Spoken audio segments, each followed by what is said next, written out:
This is your USMNT Abroad weekend update from October 31st to November 2nd of 2025. Hello. If you're new here, I'm Filippo and welcome to Tactical Manager TV. And welcome to the US Men's National Team Abroad series, where every single Monday we update you on how the Yanks did abroad over the weekend. Now, hopefully you had a great Halloween on Friday, but don't eat candy or don't eat a lot of candy, because if you eat candy, you will get diabetes and you will die. So just do not do it. Now, we had good news and bad news this weekend, but probably the best news out of everything is that the Chicago Fire have been eliminated from the MLS playoffs. So Berhalter is out. He's done for the season with the Chicago Fire in Major League Soccer. Now, Inter Miami are still in, but they could get knocked out very soon in the first round. And once that happens, once Inter Miami's out, Berhalter out, Inter Miami out, I have no one else to hate watch. And once there's no one else to hate watch, I can just call it a season. Now, this week will be a very busy week for the U.S. Men's National Team community. We will have the U.S. Men's National Team U17s playing in the U17 World Cup. That's the team with Mathis Albert, Julian Hall, Kevin Sullivan, Maxi Carrizo, a very talented roster. I'm looking forward. We will be doing live watch-alongs for that. And we have the U.S. Men's National Team senior roster being released this week for the November camp, where we will play Paraguay and Uruguay. In the meantime, make sure to drop a like in this video if you haven't already. Help us hit 1,000 likes and that random comment in the comment section down below to rig the YouTube algorithm. Okay, let's begin.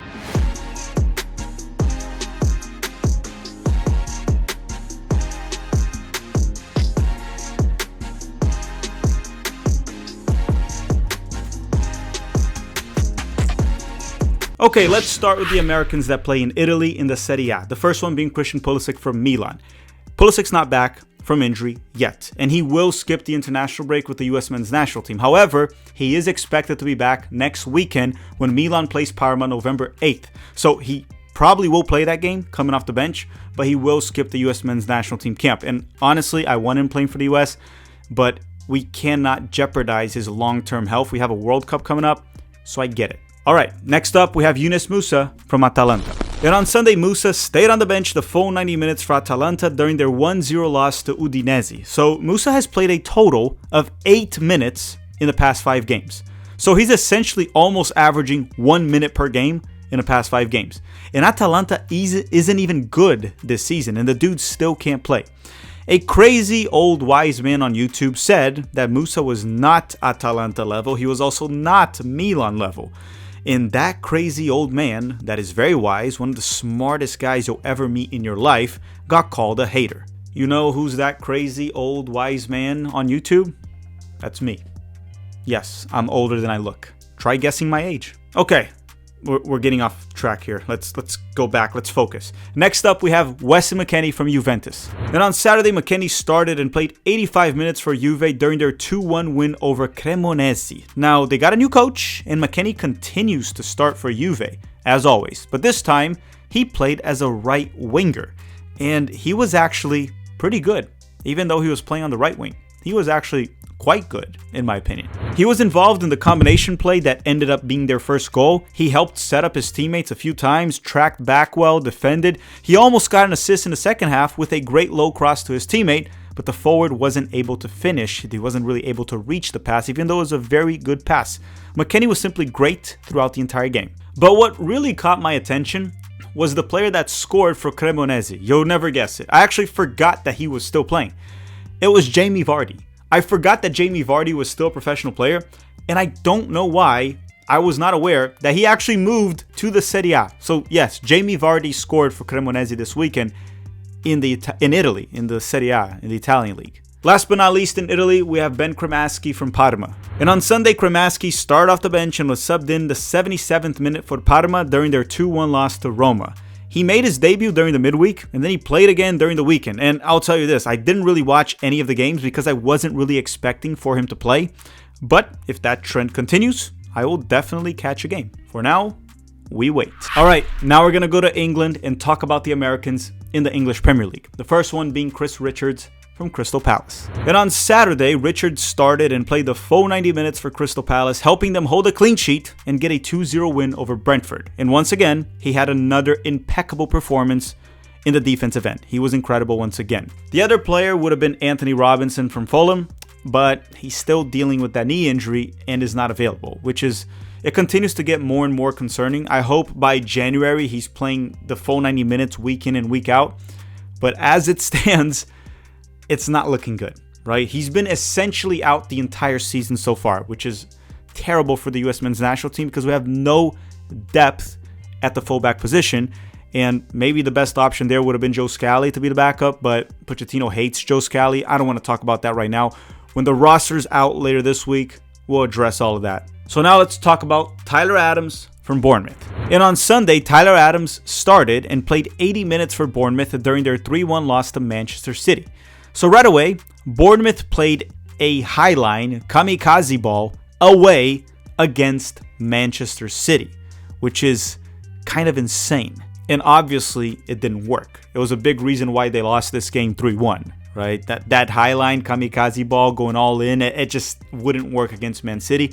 And they were exposed in transition multiple times. But how did Tyler do? I actually thought that Tyler was very good. He was probably one of the best players for Bournemouth. He did a great job covering a lot of ground and protecting the back line, even though that back line wasn't overly protected or even doing well for the matter. In possession, Tyler Adams, I can't really remember him making a single mistake. And on top of that, he took advantage of a Donnarumma mistake and he scored a tap-in off a corner. And some people may say, it was just a tap-in, it doesn't matter that he scored. Well, first and foremost, it was his first Premier League goal ever, so it does matter. Second of all, it was a tap-in, but someone had to be there to tap it in. And Tyler Adams was there. I was not there. You were not there. You know what? There were 21 other players on the field, 10 of them playing for Bournemouth. Why didn't they tap it in? Tyler was there. He scored a tap-in, and a goal is a goal. So, it was a good performance and a goal, which is fantastic. The only bad news here is that he was subbed out early, or not early, in the 80th minute with an apparent injury. He got hit on his knee by the ball or a kick. It was kind of weird, and then he was subbed out.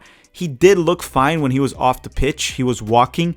It looked more like a knock rather than an actual injury, so I think he should be fine. But at the time of this recording, we don't have the actual update, and, tactical manager right here is not really a doctor. So I guess we'll keep you posted when we have news.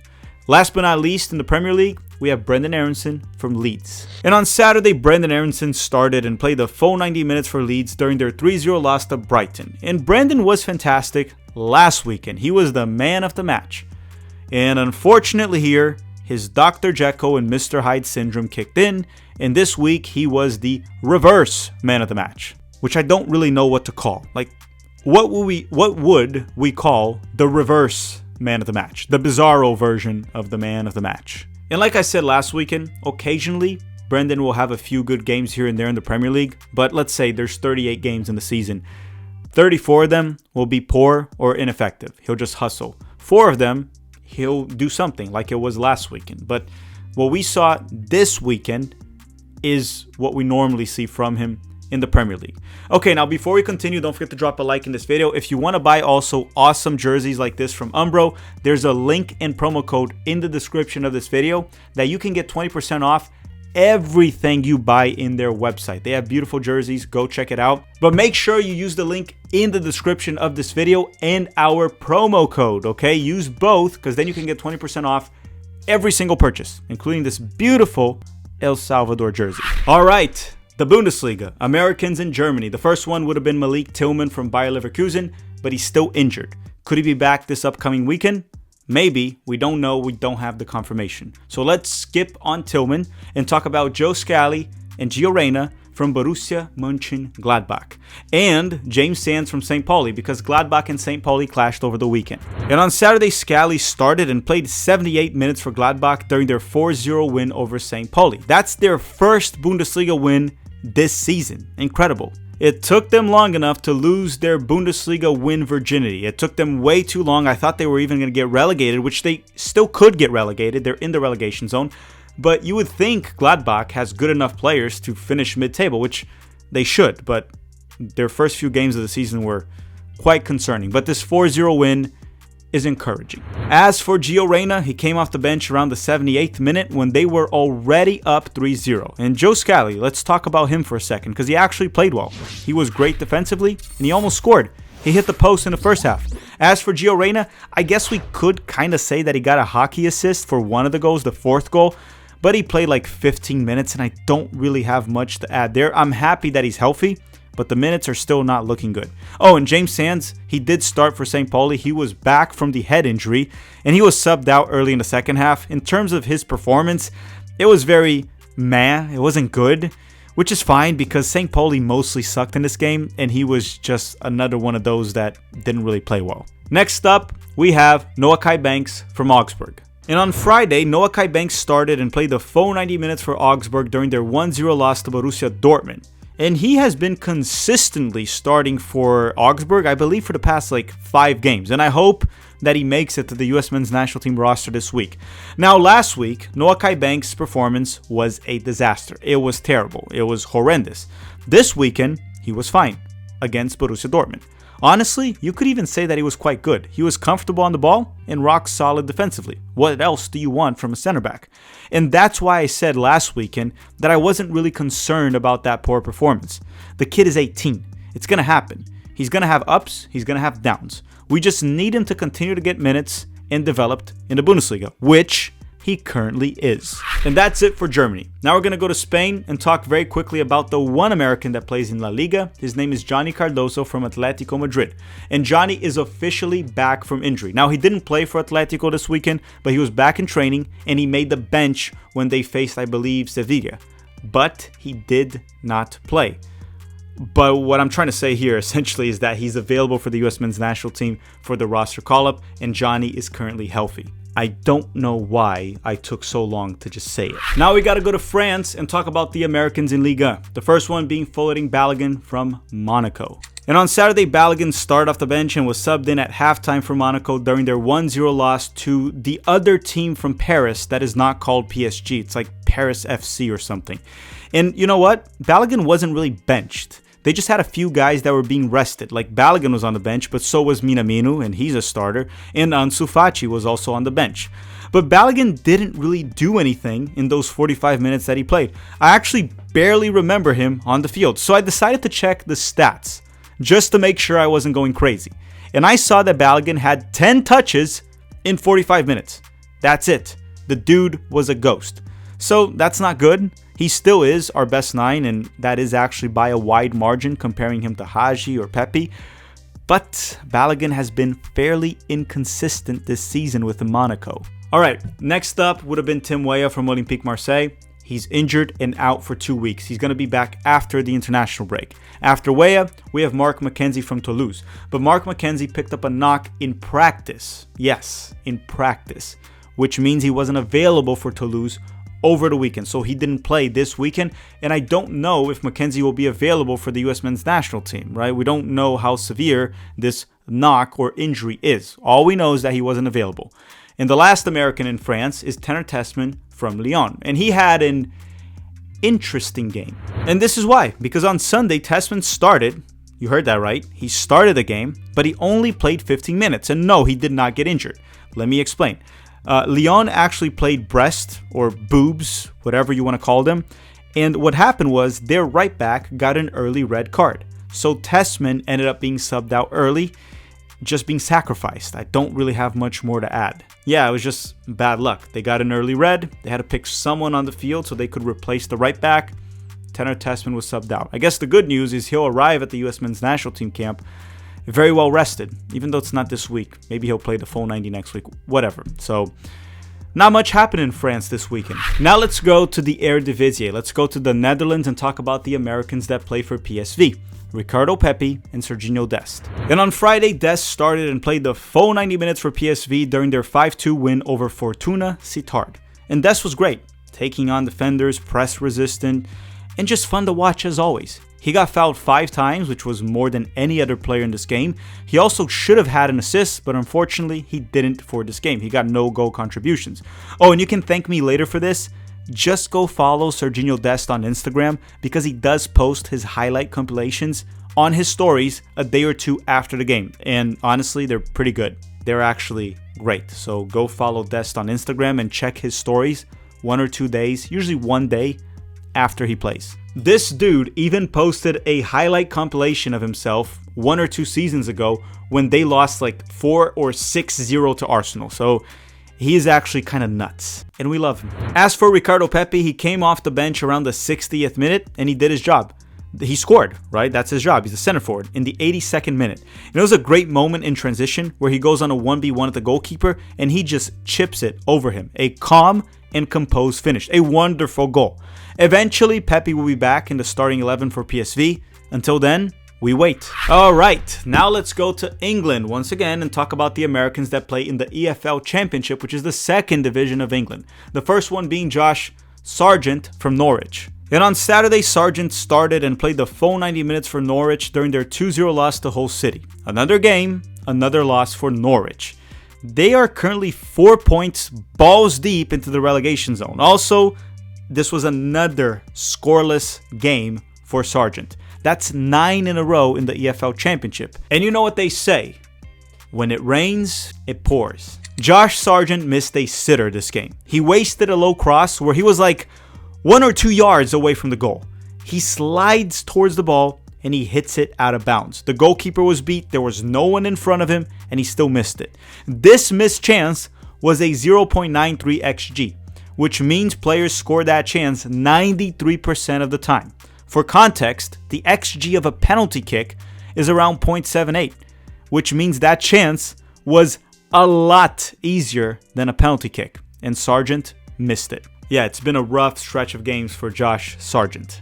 Next up in the EFL Championship, we have Haji Wright from Coventry. And on Friday, Haji Wright started and played 67 minutes for Coventry during their 3-2 loss to Wrexham. And this was their first loss of the season. They still lead the EFL Championship, but they did lose to Wrexham. As for Haji Wright, I didn't really watch this game, but I heard from very good sources that I very much trust that Haji dropped a little bit of a stinker. Not a big one, just a little poop, like this big. Not very big. Next up, we have Aidan Morris from Middlesbrough. And on Saturday, Aidan Morris started and played 70 minutes for Middlesbrough during their awful 3-0 loss to Watford. When he was subbed out, they were already down 3-0. Last but not least, we have Ajiman from Derby County. And on Saturday, Ajiman started and played 80 minutes for Derby County during their 3-1 win over Sheffield. So he didn't lose the ball every single time he had a 50-50 duel like he did last weekend, but he once again was the player on the field that lost the most duels. He won only 7 out of 20 duels total, counting ground and aerial duels, which for a big guy like him, it's pretty odd. He did, however, have 4 shots, but all of them he missed the target, all 4 shots. One of them was actually a great chance from close range, a header, but he missed. He was wasteful. Ajiman did, however, draw a penalty kick for their 3rd goal, which was a brilliant play down the left flank where he even nutmegged the opponent. It was actually incredible, which I didn't really expect him to do. He also wasn't playing as a center forward, which was weird. So Ajiman is not playing well or poorly. He's just kind of having those Ajiman performances. Sometimes he's effective, sometimes he's clumsy, he's falling down, but he's not playing as a center forward. They have a center forward and he plays like behind them as an attacking midfielder or maybe a second striker or tucked in left winger. It's just a bit weird. He's not playing as a center forward, which is what we normally were used to seeing him play as. It's just a different role. If you look at Pochettino's 3-4-2-1 formation, Ajiman's playing like one of those two, like Pulisic or Tillman, in case you care. Okay, everyone, we're done for this episode. And my US Men's National Team Player of the Weekend, which, as I said last week, we're going to be doing this every Monday. At the end of the episode, I tell you who was the top performer. This weekend, it was pretty easy. It's Tyler Adams from Bournemouth. He was very good against Man City, he scored a goal, and he deserves to be the US Men's National Team Abroad Player of the Weekend. Alright everyone, thank you very much for watching. Don't forget to drop a like before you go and a random comment to rig the YouTube algorithm. Later this week, obviously we have the roster release, U17 World Cup live watch along, and we actually have an MLS video as well about the Apple deal and how the views are not looking good. Thank you very much for watching and have a great day.